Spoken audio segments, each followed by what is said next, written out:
Dedicated to Eastern and Southern Kentucky, this is WYNT Mountain News at 11. Good evening, I'm Emily Bennett. The heavy rain is here and is expected to cause flooding issues throughout the overnight hours. Chief Meteorologist Paige Noel is in the Weather Center with the latest on the flooding threat. Paige?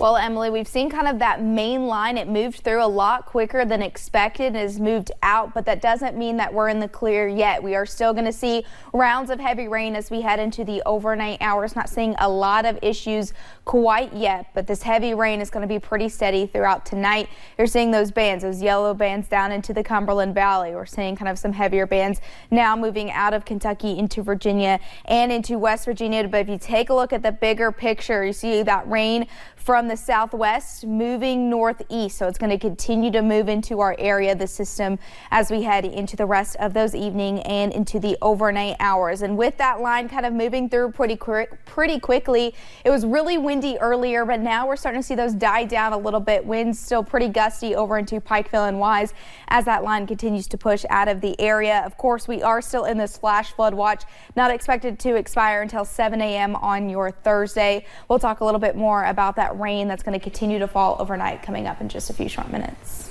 Thank you, Paige. Now across the region, thousands wait to see what tonight's rain will bring. This almost exactly 1 week since floodwaters damaged many homes across southeastern Kentucky. Today, I went to Harlan County to see what they are doing as the potential flooding looms. Southeast Kentucky now seeing eerily similar flood projections. Hopefully the result isn't the same to last week's flood.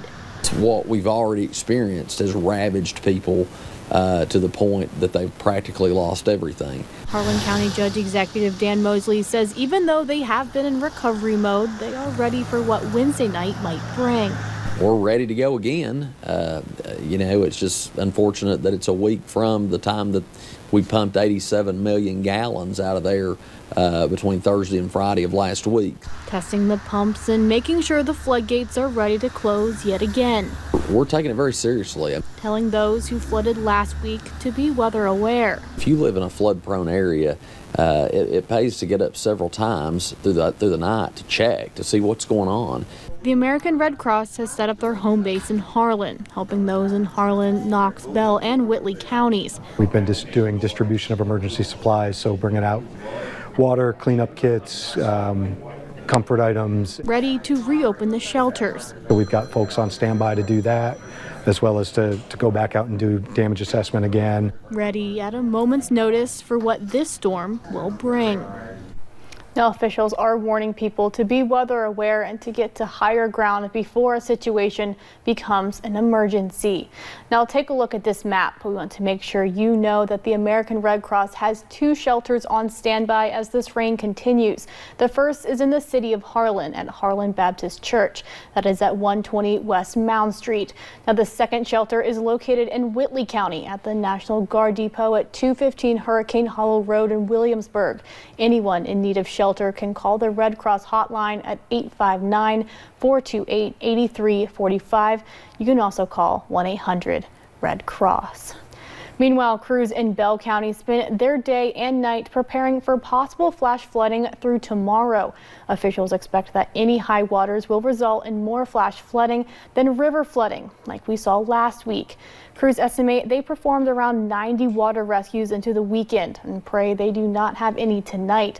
But they are watching the water levels and are ready to go wherever needed. And then there are also the small creeks and streams that run down the side of the roads. It don't take a whole lot for them to cause a problem with the road or something like that, ditches. Emergency management asks that no one drives on roads where there is water, as often it is much swifter and deeper than it looks. In Knox County, some roads are already covered and emergency officials are urging you to be cautious. Here, just off of Wind Hollow Road, you can see 459 is covered. A parent who lives nearby said it looked like an ocean this morning and buses would not run. One flood victim in Barberville says she was not prepared last time, but was surprisingly calm. She does not think it will be that easy this time around. I'm afraid this water is going to come up again, and if it does, it will scare me this time.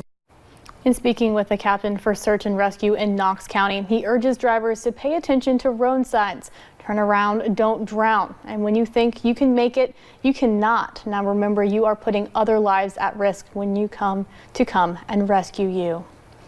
Damage from flooding and continuous rain continue to impact the lives of people here in Pike County.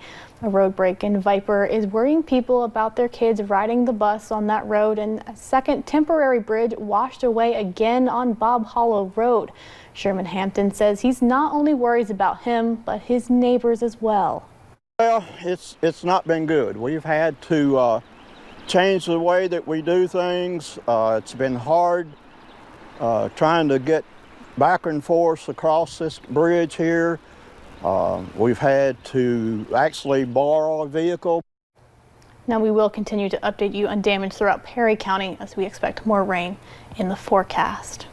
Now, with the recent flooding across the region, Fish Trap Lake has once again filled with debris. Now, to take a look at this, all that junk made the U.S. Army Corps of Engineers, Pike County's Pride cleanup workers, and East Kentucky Marina workers spend the last week doing damage control. WYMT's Buddy Forbes spoke to officials who say this ongoing issue is being addressed. It's unfortunate. It's not something you want to see, but not unexpected. It's Mother Nature. I mean, what are you going to do? Fish Trap Lake once again finds itself on the receiving end of floodwaters, filling the lake and marina areas with debris. It's an ongoing thing, and now they're talking about another big rain coming tonight, maybe in the morning. So it's just unpredictable. But we just have to keep working on it. We just have to keep going. The flood comes months after the marina was cleaned up for the lake's summer season. The damage halting the progress of East Kentucky Marina's dock renovations. But marina owner James Thomas says he can deal with the delays if it keeps the community safe. You know, this lake's first task is for flood control. I mean, if they didn't hold this up and hold all this water back, who knows what might happen downstream. So if that means me having to work a few extra hours and crank some winches and maybe pick up some garbage, I'm fine with that. While officials say the majority of the debris is natural, there is a lot of garbage to pick up. Trash is uncalled for. Trash shouldn't be done, and it just makes it look so bad on our area. Jimmy Dale Sanders with Pike County Pride says a lot of the trash comes from out of state. But he and Thomas say everyone can lend a hand in keeping the litter down. One piece of garbage, if you were to pick up one piece of garbage, it does a lot. And getting the marina back in shape. In Pike County, Buddy Forbes, WYMT Mountain News. Now, Thomas says the flooding came at the best possible time, off-season. A Pride cleanup event is being planned for the spring to help get everything back together before the marina begins its season. Now, troopers with Kentucky State Police arrested 2 people on sex charges in Knox County today. Investigators say these 2 people, 22-year-old Justin Adams and 19-year-old Angel Honeycutt, both from Barberville, quote, engaged with illegal sexual acts with a minor, unquote. Both face multiple charges, including Adams, who faces a second-degree rape charge, and Honeycutt with child porn charges. Both were taken to the Knox County Detention Center. Now, a car slammed through the front of a downtown Pineville business, and multiple surveillance cameras captured the entire sequence of events. Now watch this. This video was recorded around 8:21. The Mountain Comprehensive Health Corporation clinic in Pineville does not open for another 9 minutes. This black car drives up looking like it's going to park when it suddenly speeds up and hits the building. Thankfully, no one was in the path of the car when it all happened. There had been people sitting here at this desk. There had been people in the lobby, people walking back and forth. So it was kind of divine intervention that what happened in the time frame that it did. Now, doctors from the clinics are working out of Middlesboro and Harlan currently as repairs begin. The woman behind the wheel is not expected to be under the influence of any sort. Now, a medical marijuana bill passed through a Kentucky House committee today. The bill would set up numerous rules and regulations. That includes everything from changing the state ABC name to alcoholic beverage and cannabis control, all the way to being regulated through the health cabinet. It's expected to face even more changes before it gets a House floor vote. I believe that it is needed, especially for chronic pain patients that shouldn't be getting the large doses and multiple prescriptions of opioids. This is a question for the Senate. It's going to pass the House. I have no doubt about it. The current bill states that users may not smoke marijuana for medical purposes. The sponsor says they're expected to be floor amendments dealing with usage in terms of impairment concerns when driving a vehicle. Now, the ousted State Board of Education's fight continues. New at 11, a federal judge is debating whether or not to question the state Supreme Court's ruling on the issue. Governor Andy Beshear appointed a new board on his first day in office. The previous board says that violates state law. Those members filed an emergency injunction to stop the new board's work and restore their position. Our news partners at the Herald Leader report the judge will make a ruling in the next several days. Now, Fort Knox has been selected to be the home of a new Army Corps headquarters. Fort Knox was chosen out of 3 locations. This will be called 5th Corps and will be operational by the fall. The Army says the new Corps headquarters is urgently needed to fulfill national defense strategy requirements and support U.S. forces in operations in Europe. Last week, Senator Mitch McConnell and Rand Paul, along with Congressman Brent Guthrie, were pushing to bring an additional 653 soldiers to Kentucky. I've worked for years to help ensure that Fort Knox receives the resources and national attention that it deserves. So it's really great to see the Army agrees that its high-quality facilities are perfect for this new headquarters. And the extraordinary work of the Knox Regional Development Alliance has made it a wonderful place both to live and to work. McConnell has also said Fort Knox is the best choice to meet our urgent national defense needs. Now, tonight is the kickoff of Survivor Season 40, Winners at War. All the castaways are past winners, including Whitley County native Nick Wilson. Wilson, along with dozens of Survivor fans, packed KS Bar and Grill in Lexington to watch the premiere. That's where Shelby Smithson caught up with Wilson to talk about this season.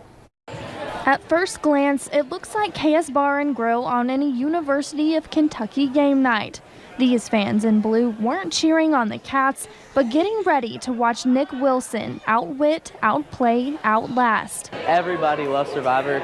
Before he was a sole survivor, Wilson was a fan of the competitive series. Probably like 50 million or something people watched it that night. I remember when Richard Hatch won, of course I was rooting for Rudy, I was heartbroken, and that was my first, that's basically when I fell in love with Survivor, I guess. He applied for 8 years before being cast on season 37, David vs. Goliath. But his second casting for this season's Winners at War came as more of a surprise, making the game even more of a challenge. And Survivor is a game that you can prepare for, you can work out, you can swim and do things. I think it was a little harder for that reason, that I wasn't as ready to go. But Survivor is going to be hard no matter what. So you can prepare all you want and you're still going to get hungry and you're still going to get wet and you're still going to starve. At least Wednesday night's crowd proved Wilson has a huge tribe behind him. Survivor! Shelby Smithson, WYMT Mountain News. And a spoiler alert, in tonight's 2-hour premiere, Wilson's tribe was the second sent to tribal council. He received 1 vote but was not voted out. Now you can follow Nick's journey right here on WYMT every Wednesday at 8. Coming up at 11, China claims coronavirus numbers are dropping, but health experts say the evidence proves otherwise. And heavy rain continues tonight. We'll talk about how much is expected to fall next.